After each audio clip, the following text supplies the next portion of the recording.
Welcome to the podcast, Let the Prophet Speak. This is Saul Weinreb, the host of the podcast, and we were about to begin our study of chapter 8 of the first book of Kings, that is Perek Ches of Melachim Aleph, and we had just finished the description of the grand and majestic building of the temple and all of its architecture and all of the valuable building materials and everything that went into the process.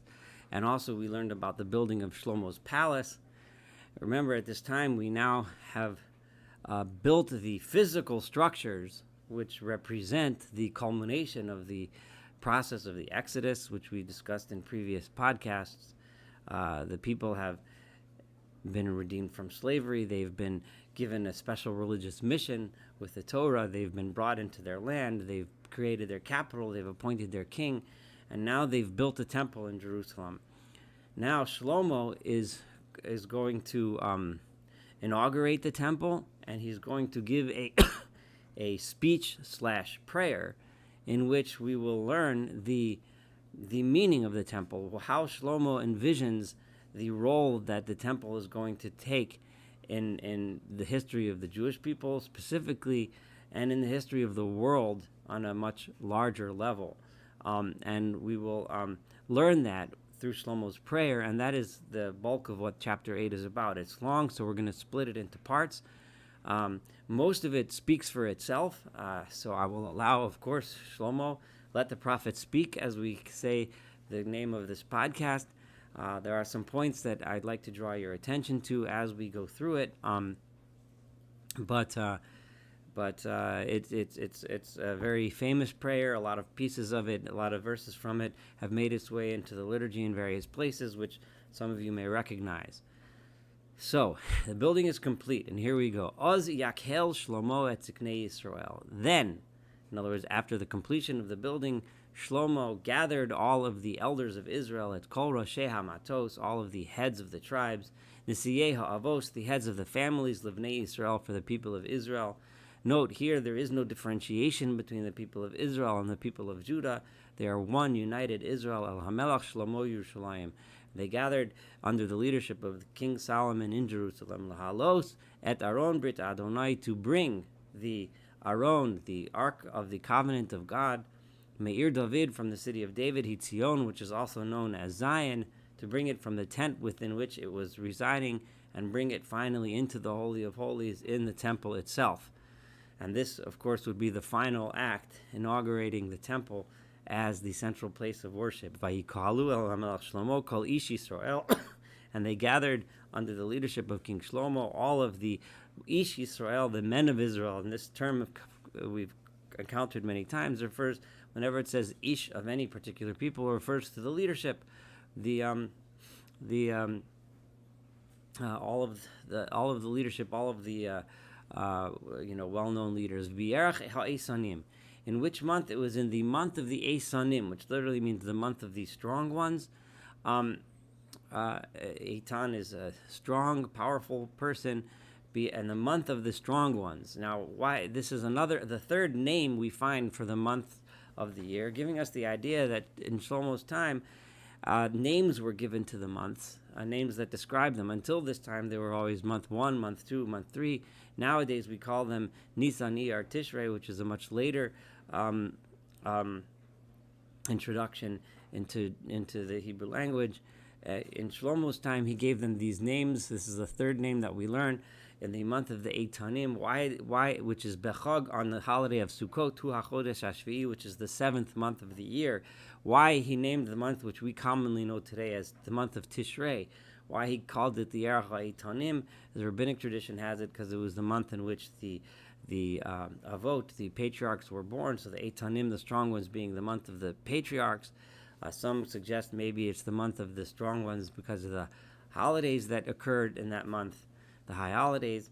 Regardless, that was what he gave that month its name. Vayavo kol ziknei Yisrael, and all of the elders of Israel came, presumably to accompany this procession. Vayisu hakohanim et Aaron, and the priests carried the Aron. Vaya'alu et Aron Adonai, and they carried up the Aron, the Ark of God, et Ohel Moed, and the tent. Literally, that means the tent of the meeting, which is the tent within which the Aron was residing.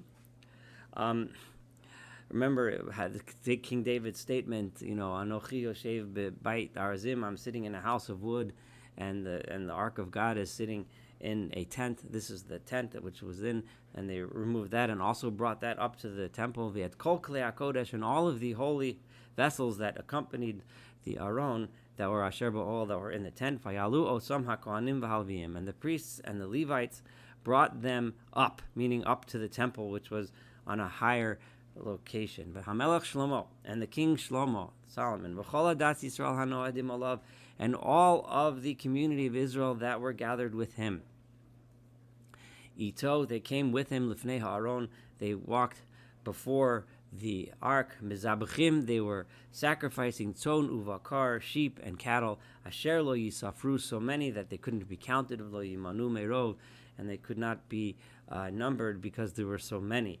Similar to the process when David brought the ark to Jerusalem. Remember, every few steps he brought sacrifices. Here, there's no number. There, we gave a number. Here, there's no number. It's just so many.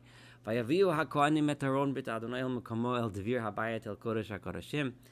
the priests brought the Ark of the Covenant of God into its place. It's labeled here as its place. This is the place where it was meant to be, in the Ark, in the Holy of Holies, in the Al Tachat Kanfei Agruvim, and it was placed underneath the wings of the cherubs. Now remember, on top of the Ark itself were the smaller cherubs, which the Keruvim, which were built when this was built in the time in the desert under Moshe. These large Keruvim, which were standing on the floor, we learned about in the last chapter when they were described. In chapter 6, where they were described, these which were new in the temple. Ki hakruvim parsim knafayim al makom haron. They were spreading their wings out over the place where the Aron was to rest. Vayasoku hakruvim al ha'aron, and they kruvim they soku is a sukkah. They covered over, or they protected in such a way that's what it looked like. Those wings protected the place of the Aron, of the ark, v'el badav milmala, and its poles, right, which were attached to the ark, milmala, from above them. So they were kind of shaded over them. Vayarichu habadim, and the poles of the Aron stuck outwards. They were lengthened outwards. So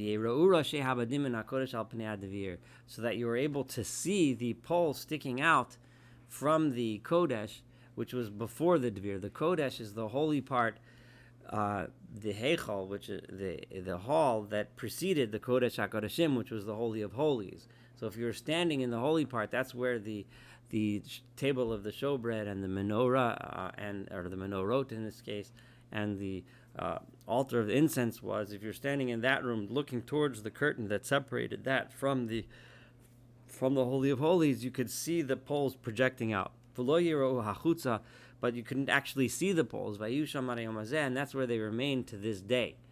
Ein ba'aron rak shnei luchot ha'avanim. What was contained within the Aron? The only thing that was within the Aron was the shnei luchot ha'avanim, was the 2 stone tablets, asher hiniach sham Moshe, that Moshe left there b'chorev at Sinai, asher karat Adonai b'nei Yisrael b'seisam me'eretz Mitzrayim, that God had, those represented the agreement, the covenant that God had made with the people of Israel, the children of Israel, when they were leaving Egypt. Vayihi b'tzeit kohanim min hakodesh, and it occurred that after the kohanim, the priests, left the holy, in other words, they left the Beit HaMikdash. So what happened was, anon molei et Beit Adonai, a cloud descended and filled the house of God. So this was a demonstrating that God's presence had descended upon the Beit HaMikdash. V'lo yachu haKohanim la'amod l'sharet b'pnei ha'anon, and the Kohanim could not stay there. The holiness and was so intense that they could not stay to perform the service because of the cloud that had filled Kimalei Kvod Adonai et Beit Adonai, because it had filled the entire house of God. It would seem that the priests had been performing a service of some sort in front of the ark while the ark was in the Ol Moed. And whatever service it was that they would have been doing there, they were no longer, they were not able to do here in the because of the cloud, which was apparently not present when it was just in the tent in Ir David. So now we're going to go on to the prayer. So Oz Omar Shlomo. So this is reminds one of Oz Yashir Moshe. Then Moses sang after the Exodus. So there were very different events. There it was a shir, a song of rejoicing, of redemption, of seeing the destruction of their enemies. Here it is Omar Shlomo. It is a speech, not a song, because it is not just rejoicing. It is, as we'll see when we read through it, it's quite serious material, and it could be good or bad in many ways, which we'll see in a minute. Oz Omar Shlomo, right? So when at that moment when he saw the cloud filling the Holy of Holies, Adonai Amar Lishkon Ba'arofel, God has stated that he will reside in Arafel, which is a thick, dark cloud or a fog. Now, there's many ways to understand the meaning behind this, but I would just like to suggest that Arafel, a fog, is a place that you can't see. You can't see the obvious. You can't see what's in front of you. You don't know. You have to, move forward without being able to see ahead of you. Shlomo is making an observation that when God chose to demonstrate his presence in the Holy of Holies, he demonstrated it with a dark cloud. A cloud is something that it both means destruction. It could mean rain and storms that could destroy, and it also means rain that brings life and sustenance. And it's also something that you can't see, you can't understand, you can't feel. The symbolism of Shlomo making this point that God is demonstrating his presence, Arafel, is very much the way we relate to God and his power and his might in this world, which is could be good, could be bad. It could be destructive, it could be wonderful. And one thing is for sure, and that is that we don't see, we don't understand, we don't know, we can't explain. Bano banisi beit zevulach. I, Shlomo, says, I have built for you a beautiful house, or a majestic house, machon l'shivtecha olamim, a place where you can reside forever. Right? In other words, Shlomo says this building is being built as a place where this relationship can last forever. Vayasev, and that was all Shlomo said when he presented himself to God, when he talked towards God. He says, I see how you, God, chose to reside and how you, God, chose to portray yourself. And now I have built this house, and this house can last forever from your end. But then he immediately turns to the people and understands that it's up to the people to decide whether or not that relationship will indeed last forever. So immediately in verse 14, Vayasev HaMelech et panav, the king then turned his face, Vayivarech et kol kahal Yisrael. The first thing he did was bless the entire congregation. V'chol kahal Yisrael omeid, and everyone was standing. Vayomer, and he said as follows. What was the state, his blessing? Baruch Adonai Eloi Yisrael. Blessed is the Lord, the God of Israel, Asher diber befiv et David avi, who spoke with his own mouth, spoke to David my father, uviyado milei lemar, and he fulfilled with his deeds. In other words, with what God did, he fulfilled exactly what he promised David when he said as follows: Min hayom asher hotzeiti et ami et Yisrael miMitzrayim. From the day that I have taken my nation Israel out of Egypt, lo vacharti be'ir mikol shivtei Yisrael. I have not yet chosen a particular city from among the tribes of Israel, livnot bayit, to build a house, liot shmisham, that my name should rest there. V'evchar b'David, however, I did choose the leader, liot alami Yisrael, to be the leader, David, to be the leader over my nation Israel. So I chose the monarchy, right? In other words, this is God speaking to David and Shlomo reporting what God had said to David. Vayehi, and Solomon says as an aside, and it was Im levav David avi. It was David, my father's desire, livnot bayit, to build the house l'shem Adonai Yisrael, in honor of God's name, the Lord of Israel. However, Vayomer Adonai el David avi, but God said to David, my father, Yan asher hayoim levavcha livnot bayit l'shmi, right? Regarding that which you desire to build a house for my name, hetivosa, that is a good thing. I understand that, and that's an honor, praiseworthy thing, that you that you want to do that. I understand that. However, rak ata, however, you lo tivna habayis, you will not build this house. Ki im bincha heyotzei mechalitzecha, it is the son that comes from you, hu yivna habayit l'shmi. He will be the one that builds this house for me. We will study, when we study Divrei Hayamim in the book of Chronicles, we will learn and understand that the role of David was the role of a conqueror, the role of a warrior, with whom there wasn't God at the time is in a place when warriors go to war and battle, as they say, and I mentioned this earlier, there's no atheist in a foxhole. The role of God is going out with the warrior in order to secure peace all around.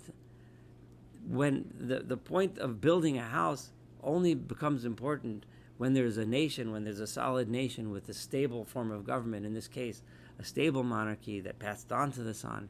The people are stable and secure upon their land.